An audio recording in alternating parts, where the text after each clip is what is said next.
I never thought you'd show up. I wouldn't have missed it for the world. Her name was Eleanor Hayes, and she was 34 years old on the spring afternoon her father raised a glass in front of 200 wedding guests and called her career a hobby, pretending to be a job. The room laughed. The stem of her champagne flute turned slick in her hand, and she set it down without drinking. What none of them knew was that the silver-haired man seated at table 9, the table her mother had been too distracted to arrange properly, had crossed an ocean to be there. Years of quiet work were about to answer for her in a single moment. Before the story reaches the moment that man finally stood, take a moment to subscribe, but only if stories of quiet dignity and earned respect resonate with you. And leave your city and the time where you are listening from in the comments. The Hayes family lived in a tidy 2-story house on Linden Street, the kind with a flagpole in the yard and a lawn measured against the neighbors. Gerald Hayes had built a hardware and industrial supply business from a single storefront, and he valued 2 things above all others: things he could weigh in his hand and work he could watch being done. A job, to Gerald, was a man in steel-toed boots or a woman behind a counter. Anything else was, in his word, decoration. Diane Hayes kept the house and the family's reputation with equal care.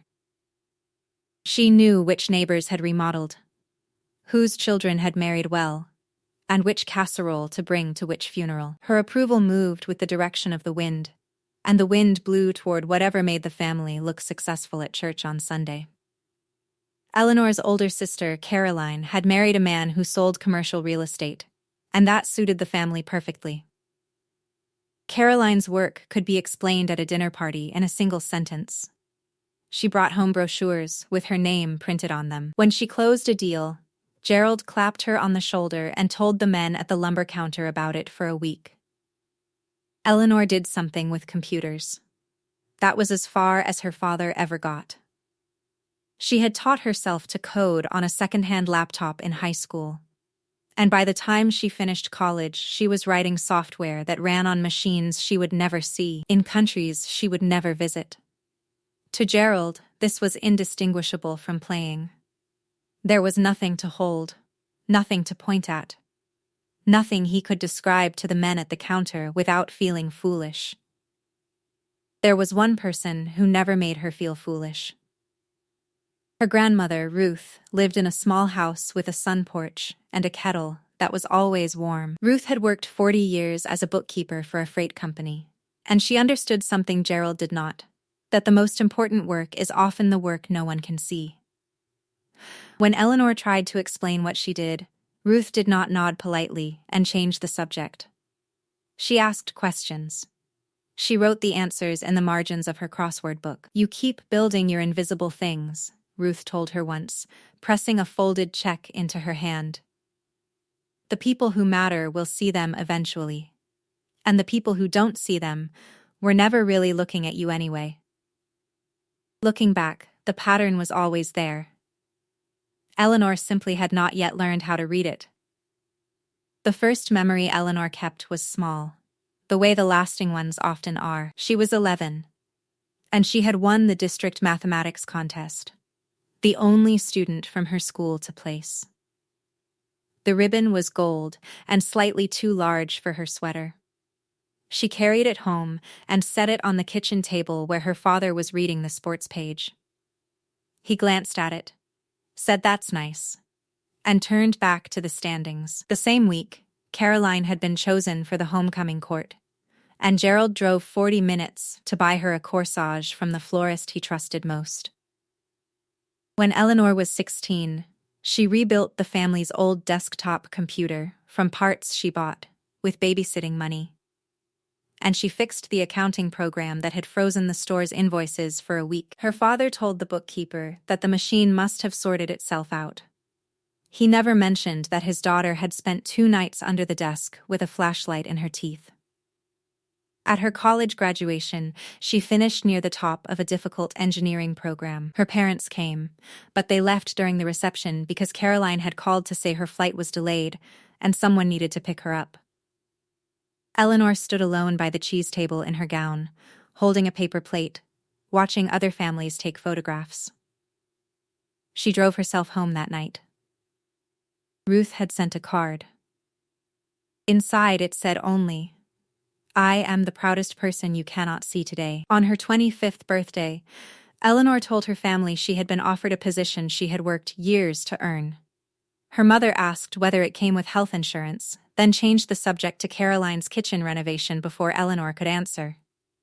The cake sat, half-eaten, on the counter. Eleanor washed the dishes alone that night, listening to her parents discuss granite countertops in the next room, and decided she would stop announcing things. One Thanksgiving, an uncle asked what she did for a living, and before she could answer, her father said, "She does something online. We're still hoping it turns into a real job." The table chuckled. Eleanor passed the potatoes and said nothing. Under the tablecloth, she pressed her thumbnail into the pad of her finger until the laughter moved on to football. The slights were rarely loud. That was the thing people misunderstood about a family like hers. No one screamed. No one struck anyone. The harm was done in the spaces between words, in the question never asked, the chair never saved, the accomplishment met with a change of subject. Over years, those spaces accumulated into a shape, and the shape was the unmistakable outline of a daughter who was loved less.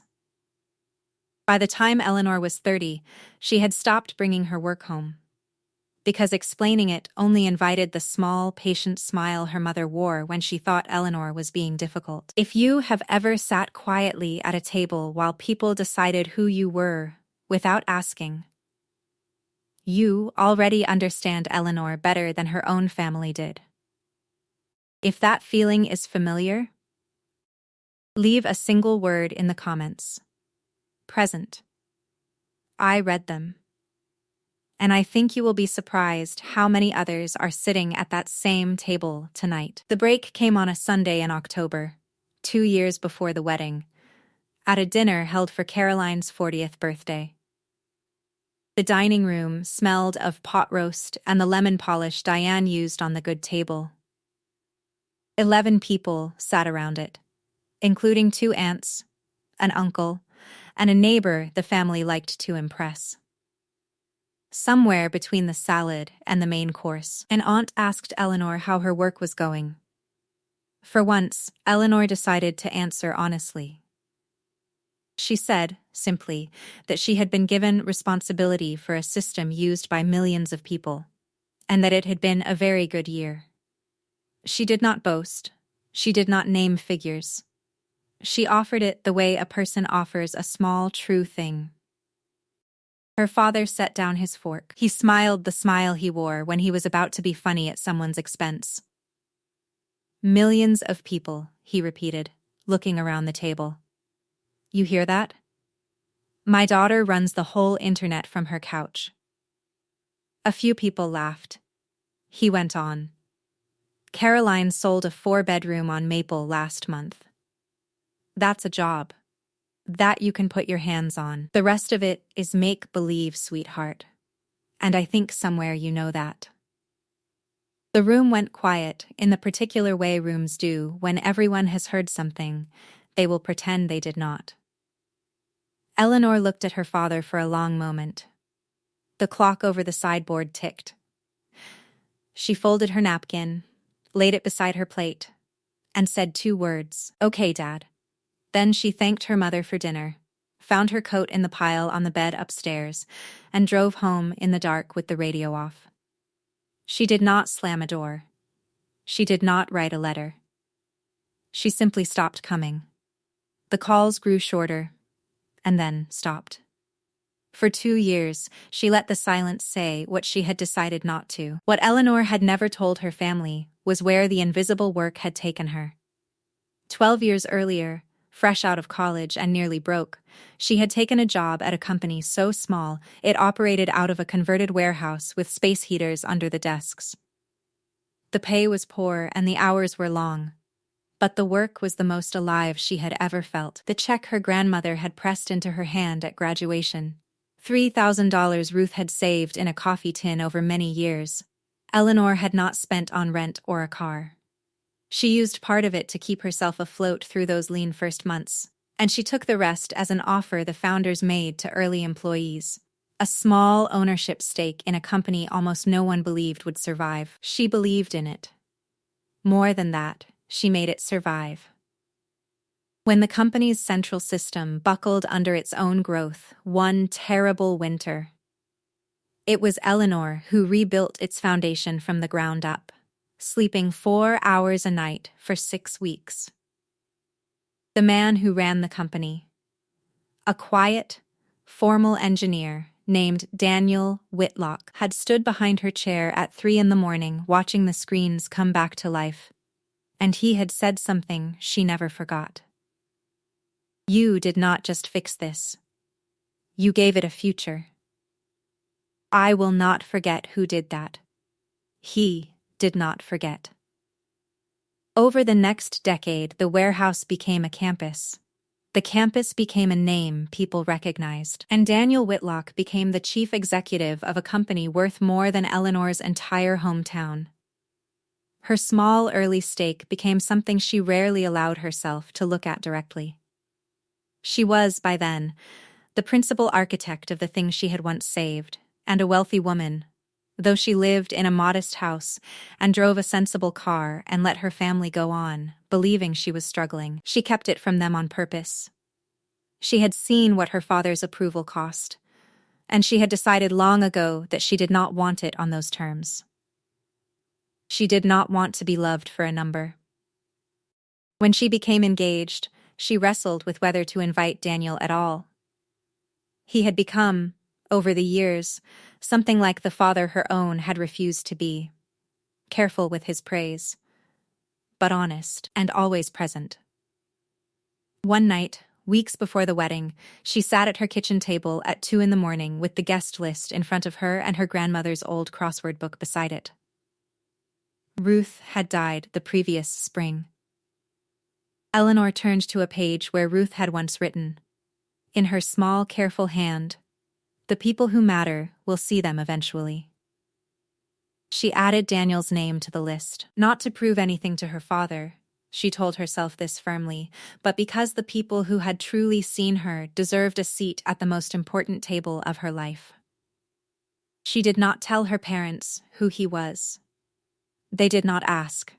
Her mother simply noted that an out-of-town guest had requested a vegetarian meal and complained that it complicated the seating. In the weeks before the ceremony, Eleanor prepared nothing that resembled a plan. She chose a simple dress with sleeves her grandmother would have approved of. She wrote her vows by hand. The only worry that kept returning, in the quiet minutes before sleep, was not whether her work would ever be recognized. It was whether her father could sit through one afternoon that was not about him. She decided she would not let the answer ruin her day, whichever way it fell. By the morning of the wedding, Eleanor had made peace with whatever the day would bring. What do you think happened when her father stood to give his toast, and when the quiet man from table 9 finally rose to answer it? Stay with the story. The next few minutes are the reason it is worth telling at all. The wedding was held on a restored farm an hour outside the city, beneath a white tent strung with hundreds of small lights. A little over 200 guests sat at round tables set on the cut grass, and the evening smelled of hay and the roses Eleanor had chosen because they were her grandmother's favorite. She married a kind, unhurried man named Thomas, a high school science teacher, who had loved her for years without once asking what she earned. When the meal ended, Gerald Hayes rose to give the father's toast. He had a glass of champagne in one hand and the room's attention in the other, and he was, for a moment, exactly where he liked to be. He spoke warmly of Caroline's children. He told a long story about teaching Eleanor to ride a bicycle, and then, because he could not help himself, he reached for the joke he had been telling for years. "Now, I'll be honest," he said, smiling. "We were starting to worry about this one. She spends all day on her computer doing, well, none of us really knows what." Laughter rippled through the tent. "We kept telling her to get a real job, but Thomas here is a teacher. A solid man with a solid paycheck. So maybe he'll be a good influence." He raised his glass. To Eleanor finally being looked after. The laughter came again, lighter this time, uncertain. Eleanor sat very still, the cold of her ring pressed against her finger. She did not stand. She did not reach for the microphone. She lowered her eyes to the table and waited for it to pass, the way she had learned to do across 34 years. Then, a chair scraped softly at table 9. Daniel Whitlock stood. He was a tall, spare man in a dark, well-made suit, and the tent quieted at the unfamiliar authority of him. He waited until the silence was complete. Several of the guests, men who read business pages and watched the news, had begun to whisper, because they had recognized the face that had not been on the seating chart. "Forgive me," Daniel said, his voice level and unhurried. "I was not asked to speak. But I cannot sit while a misunderstanding stands uncorrected." He turned, not to the crowd, but to Eleanor. "Many of you do not know what this woman does. I will tell you. 12 years ago, my company was weeks from collapse. Thousands of people would have lost their jobs. One engineer rebuilt what the rest of us could not, working through the nights when no one was watching. She never asked for credit. She has never once asked for it." He paused. "I am the chief executive of that company. Tens of millions of people use what she built every single day. And I am standing in a field tonight because there was no possibility I would miss her wedding." Then Daniel Whitlock, who answered to no one, set down his glass, faced Eleanor, and bowed. A slow, deliberate bow. The kind one gives to a person one honors above oneself. The tent did not erupt. It exhaled. Then, somewhere near the back, a single pair of hands began to clap, and the sound spread until 200 people were on their feet. Gerald Hayes remained standing where he was, his glass still raised, the champagne trembling at the rim, his face the color of the white tablecloth before him. Eleanor never said a word in reply. She did not need to. In the weeks that followed, the story traveled the way stories do in families.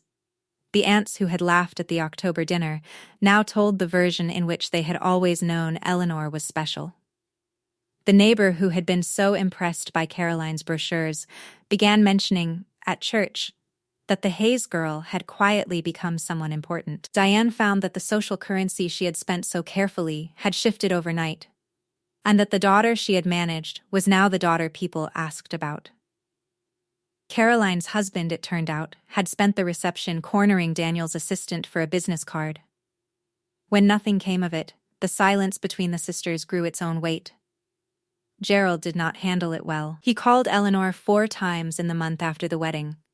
The first message was gruff, asking her to call back. The second mentioned that he had not understood the scale of things.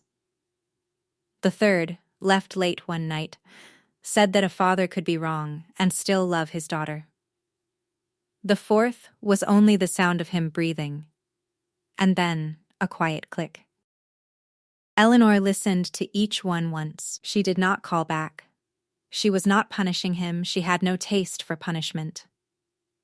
She simply found that the words she had waited 34 years to hear arrived too late to land anywhere that still hurt. The wound had closed on its own, the way wounds do when they are finally left alone. She lived her ordinary life. She returned to work. She and Thomas painted the spare room a pale yellow, and the voicemails stopped coming, and she let them. That autumn, on a Sunday much like the one that had ended things, Eleanor set a table of her own. It was a small table, in a small house, with chairs that did not match. Thomas carved a chicken at one end, while steam fogged the kitchen window. Daniel had driven up for the weekend and was arguing gently with one of Eleanor's college friends about a crossword clue. An older woman from work, a mentor who had taught Eleanor how to lead without raising her voice, was slicing bread at the counter and humming. The light came in low and gold through the yellow room. Somewhere a kettle began to warm. On the windowsill, propped against the glass, stood her grandmother's old crossword book, open to a page Eleanor could no longer read without smiling. She did not give a speech. She lifted her water glass an inch off the table, looked around at the faces gathered there, and said only, "Thank you for seeing me." They did not ask what she meant. They already knew. No one at that table shared her last name by birth. Her parents were not there, and for the first time in her life, their absence did not feel like a hole. It felt like room. She had sent her mother a short note that spring, a few lines, no anger in them, and had not heard back, and no longer checked the mailbox for a reply. Outside, it began to rain, softly against the yellow walls. If you have followed this story to the end, there is a good chance you recognized something of yourself in it. Perhaps you too have done work no one in your family could see. Perhaps you have carried an accomplishment home only to watch it set down, unexamined, beside the sports page. So let this be said plainly, in case no one has said it to you. You are allowed to stop explaining yourself to people who have decided not to understand. You are allowed to build your quiet, invisible things and to let them speak in their own time. You are allowed to walk away from a table where you are always the joke, and to set a new table of your own. And you are allowed to let an apology arrive too late, and to feel nothing but peace when it does. The people who matter will see you eventually. And the ones who never looked were never really looking at you at all. They were looking at themselves and waiting for you to make them comfortable. You do not owe anyone that. If this story resonated with you, you already know what to do with it. Carry the part that was yours, and leave the rest in the field under the lights. And the next time someone laughs at your work, you may find that you no longer need them to stop.